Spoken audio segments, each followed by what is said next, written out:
Some of you watching this, who do me the honor of following my channel, may remember that now well over a year ago, near two in fact, I announced a series of videos on Bach's Well Tempered Clavier.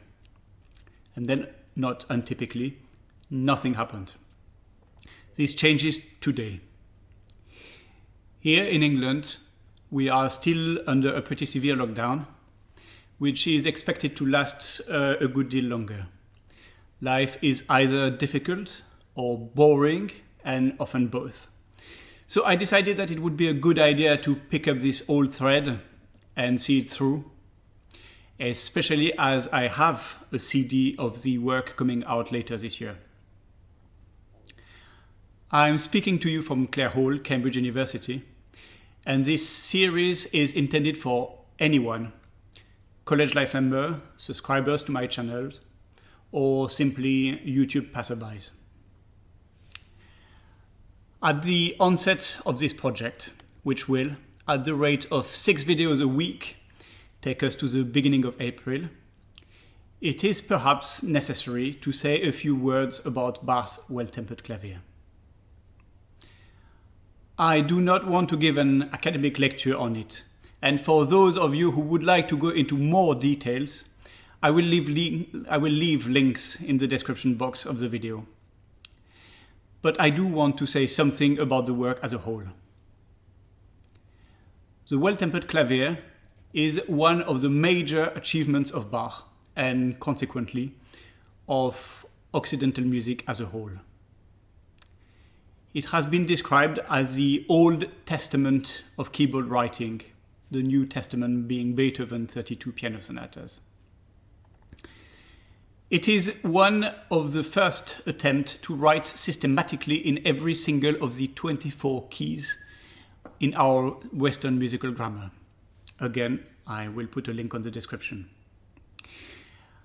As with most of his accomplishments, Bach was not a pioneer in the genre, and I have in fact recorded, together with it, a cycle by the rather unknown Johann Caspar Ferdinand Fischer called the Ariadne Musica, published some 20 years earlier, which is, in a slightly less systematic way, a precursor, which Bach obviously knew well and to which he makes clear references in his own cycle. However, Bach, as in about everything he did, brought the genre to a level of perfection that has not been achieved either before or since. The Well Tempered Clavier is actually two separate works. That is, it is divided into 2 books of 24 prelude and fugues, each of them in the aforementioned 24 keys.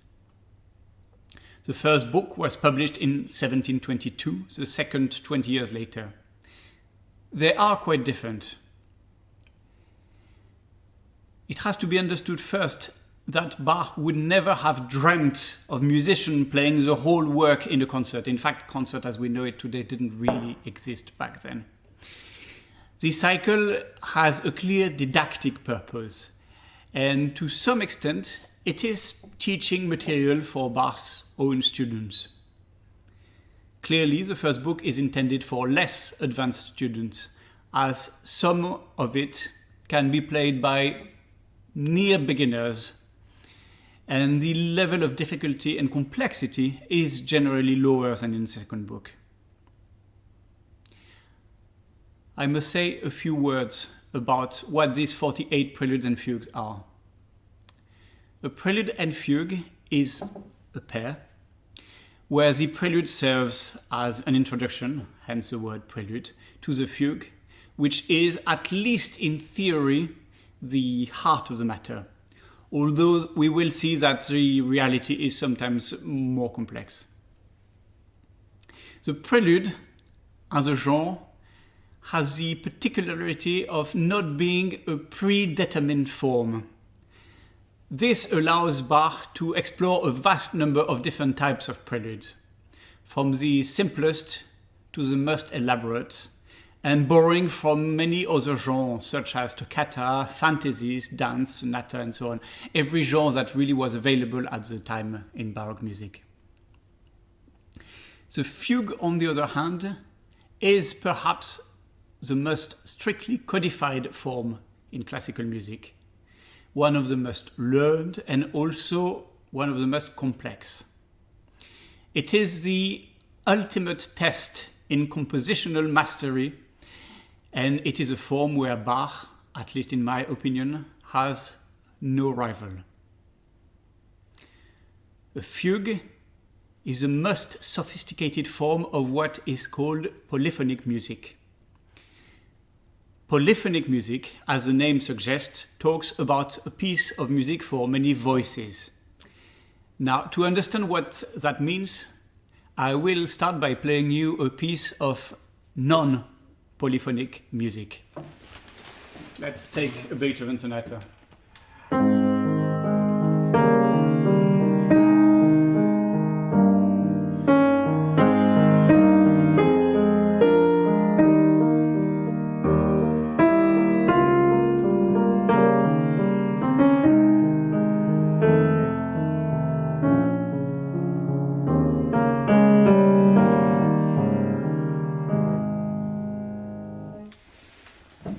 Now, if you analyze this a little bit, you hear a clear melody, which is played on the top register, and then what you would have to call an accompaniment. So on one hand you have a...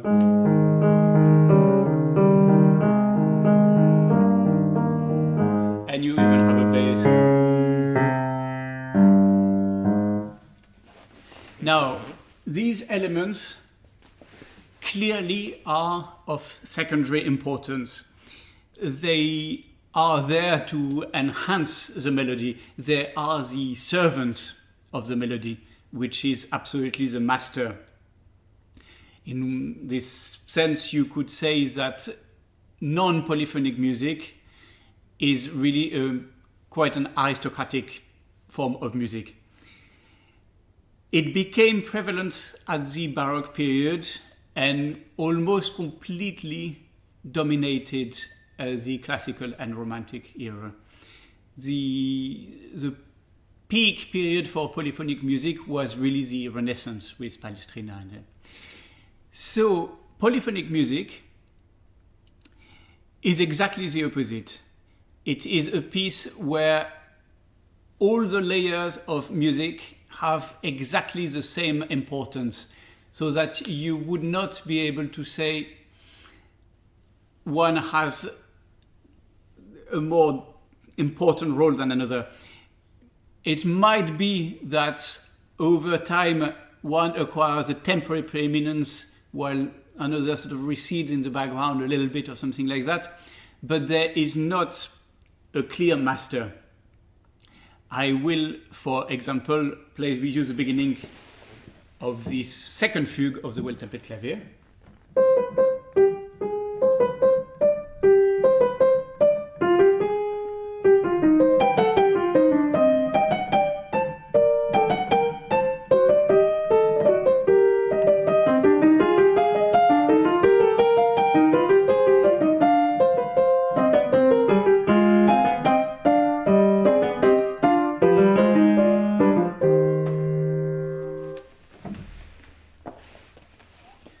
So it is clear here that whichever strand of the music you want to follow, there is about the same amount of information and about the same amount of interest.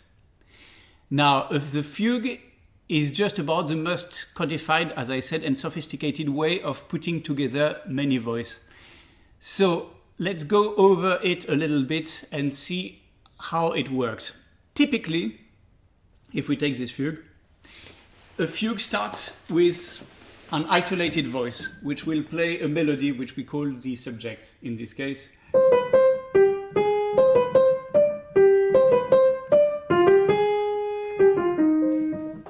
Once you have reached the end of the subject, it carries on, while the subject comes in another voice, in something which is called the answer, because it is the answer to the subject.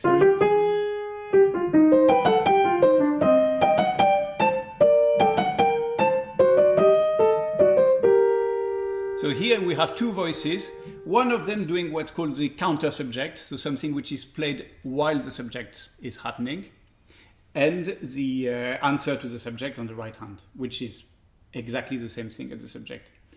Then we carry on for a little while in something which we call an episode, which some fugues have but not everything.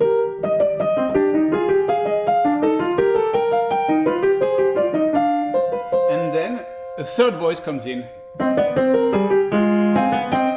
with the same subject, while the other two voices are doing other things.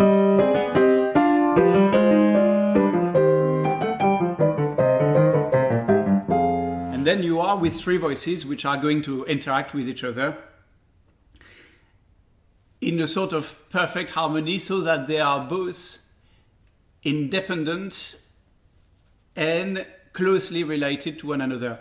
Now, this fugue only has three voices, but you can have, and in fact the Well Tempered Clavier has fugues for 4 and even 5 parts. You can also have more than one subject. Some of the fugue have 2 and some even 3. So that amount of detail we will discuss when they come. But this is the basic idea of a fugue, and when you are listening to it, if you don't want to listen to it completely passively, then you can try to understand what's going on. If any of the voice is actually having the subject, and how they interact with each other. Now, if you want to know a little bit more about how I envisage playing Bach on the piano, which is an instrument that he has never known, at least not in this modern form, I will refer you to 2 videos I made on the subject, link once again in the description. In this current project, I want to proceed in the following manner. Every weekday and every Sunday, I will issue a video at 8 p.m. British time. In each video, I will discuss one of the prelude and fugue in order of appearance. Relatively briefly, I will talk both about some compositional aspects and share some personal thoughts about what they mean to me and how I envisage the interpretation. Then I will play the work.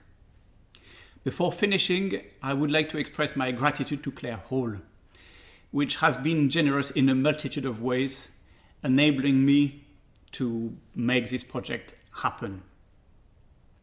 So I hope you enjoy watching this series as much as I doing it, and I look forward to read your thoughts about it. Thanks for watching.